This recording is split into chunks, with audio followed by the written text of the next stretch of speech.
Hi guys, welcome to this session in Microsoft Access. In this module, I want to show you how you can modify the navigation pane.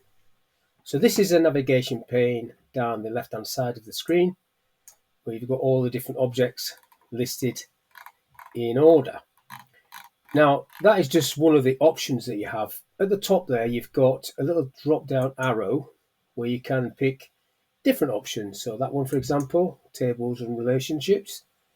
That might be something you want. All of these are just different things, created date, that you can select by. You can see that. I'm going to put it back onto objects. Now you've also got, if you click your right mouse button at the top here, anywhere across the top, the ability to change other things. So it's got objects there, look. I'll come across categories, that's object type, created date, similar sort of things there. Sort by, ascending. It's on type, you go name, sort by name, and then right click again, sort by, put it back to type. And then you've got view as an option, view by, date, icon, list, or details should I say, not date. Details, right click, view by icon. I actually think the list option is the best one, as it was. And then you've got this option in here, navigation options. In there, you can create your own list, if you like. So there's the one that is on at the minute. You've got object types, those are the main objects. Then you've got custom. Now you can either rename custom or you can create a new one completely new. I'll rename this one and just call it Steve. And you can start either deleting these or adding them. So custom group 1, I will call that customers, rename it customers. So then you can put anything to do with customers in there. This one I shall rename as staff. Anything to do with staff can go in that one. I'll leave that, you can't rename that one, that's unassigned. I'll add a group and I'll do this one as sales. So anything to do with sales there, and then unassigned objects. So basically what happens now is you move things into these different groups and it creates like a little shortcut. Anything that's not assigned to these just sits in the bottom there, unassigned. So click OK to that, and then that becomes an item in this list, Steve, and then you've got at the top there all the groups that you created, and then a list of unassigned objects at the bottom, which you can collapse if you don't want to see them all, or open up.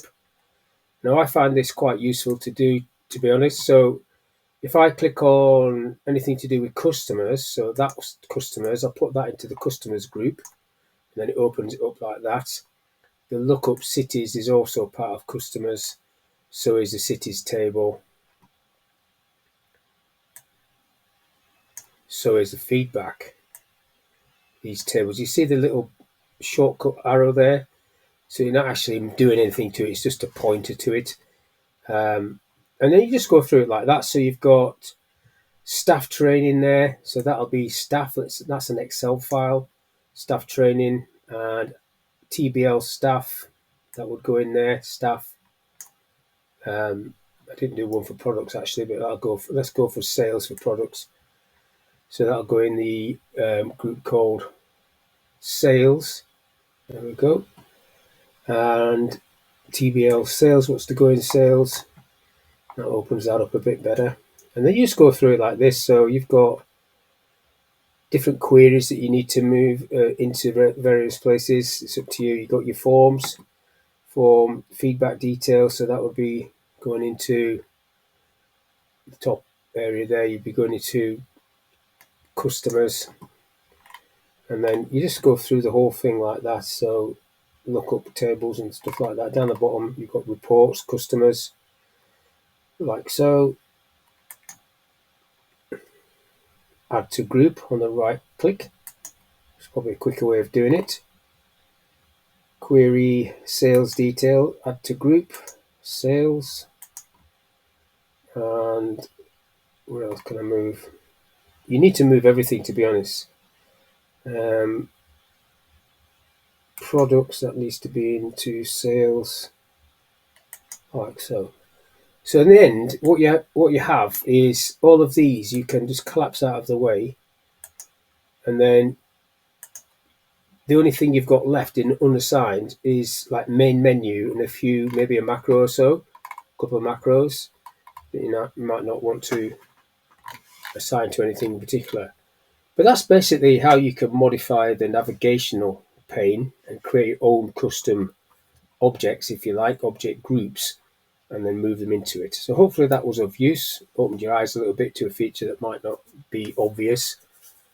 Thank you for your time. I'll catch you on the next one.